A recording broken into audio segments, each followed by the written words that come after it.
ஹாய்ங்க.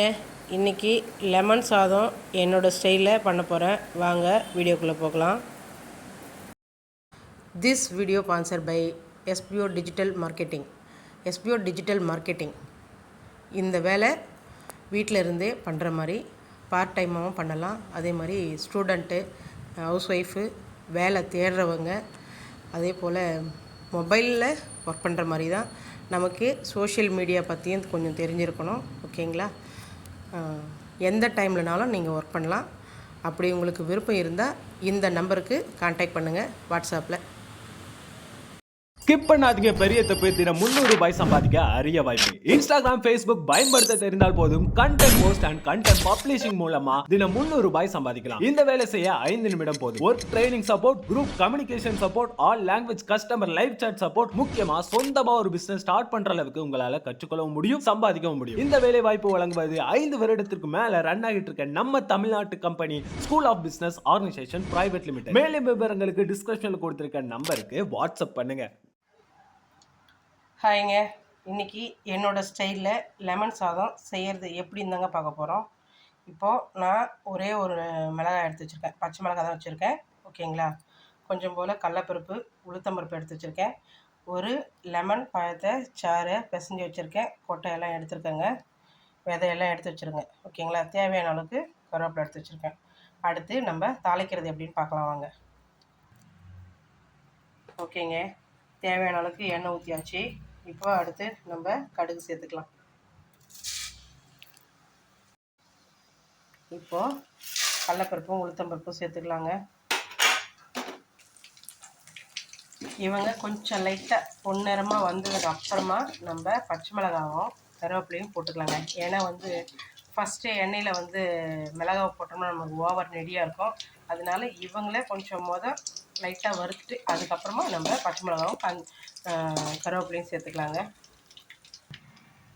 ஓகேங்க. இந்த ஸ்டேஜில் நம்ம பச்சை மிளகாவும் கருவேப்பிலையும் சேர்த்துக்கலாங்க. ஏன்னா அப்போ தான் நமக்கு எண்ணெயில் கருவேப்பிலையும் மிளகாவும் கொஞ்சம் வதங்குங்க. நமக்கு காரமாக கொஞ்சம் நல்லா உரைக்கும். அதனால இந்த டைமில் சேர்த்துக்கலான்னு சொல்கிறேன்.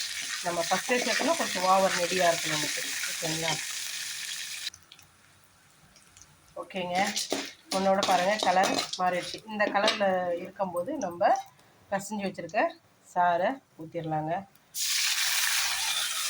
கொஞ்சம் போல் லைட்டாக தண்ணியும் கலந்து விடுங்க. ஓகேங்க. நான் இந்த அளவுக்கு கொஞ்சம் தண்ணி சேர்த்துக்கிறேங்க. பார்த்தீங்களா? இது நமக்கு கொஞ்ச நேரம் கொதிக்கணும். சாறு நல்லா கொஞ்சம் கொதிக்கணும். இந்த அளவுக்கு தண்ணி ஊற்றிக்கணும். ஓகேங்களா? இப்போ அடுத்து லைட்டாக மஞ்சள்தூள் சேர்த்துக்கலாங்க. ஓகேங்க. இந்த அளவுக்கு மஞ்சள் தூள் சேர்த்துக்குங்க. அடுத்து கொஞ்சம் போல் பெருங்காய பொடி சேர்த்துக்குங்க.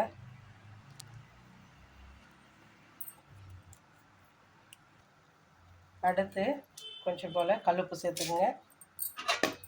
நல்லா கொஞ்சம் கலந்து விட்டுங்க. நல்லா கொஞ்சம் அந்த கொதித்து நல்லா நமக்கு ஓரம் எல்லோ கலர்ன்ற ஒயிட் கலரில் வரும். ஓகேங்களா? அந்த அளவுக்கு அதுதான் பதம். அந்த அளவுக்கு மட்டும் கொதிக்க விடுங்க. ஓகேங்களா? ஓகேங்க. லெமன் சாதம் சாறு ரெடி ஆயிடுச்சு. ஓகேங்களா? பார்த்தீங்களா? இந்த மாதிரி இந்த பதத்துக்கு கொதிக்க வைக்கணுங்க. இந்த பதத்துக்கு நம்ம கொதிக்க வச்சோம்னா தான் நமக்கு லெமன் சாதம் கலர்றதுக்கான சாறு தயாராக இருக்குன்னு அர்த்தம். ஓகேங்களா? ஓகேங்க. அவ்வளோதான். இதுக்கப்புறமா ஸ்டவ் ஆஃப் பண்ணிவிடுங்க. ஆஃப் பண்ணிவிட்டு நமக்கு தேவையான அளவுக்கு சாதத்தை போட்டு, உப்பு கொஞ்சம் பத்தலைனா கூட கொஞ்சம் புளிப்பாக இருந்தாலும் நமக்கு அதுக்கு தகுந்த மாதிரி சாதத்தை போட்டு கலந்து ரெடி பண்ணிக்கலாங்க. இதுதாங்க என்னோடய ஸ்டைலில் லெமன் சாதம் எப்படின்றது செஞ்சுருக்கேன். நீங்களும் ட்ரை பண்ணி பாருங்கள். ட்ரை பண்ணி பார்த்துட்டு எப்படி இருக்குன்னு கமெண்ட் பண்ணுங்கள், லைக் பண்ணுங்கள், ஷேர் பண்ணுங்கள். முடிஞ்சால் சேனலை சப்ஸ்கிரைப் பண்ணுங்கள். மறக்காமல் பெல் ஐக்கானை தட்டுங்க. ஓகே ஃப்ரெண்ட்ஸ், நெக்ஸ்ட் வீடியோவில் பார்ப்போம். தேங்க்யூ.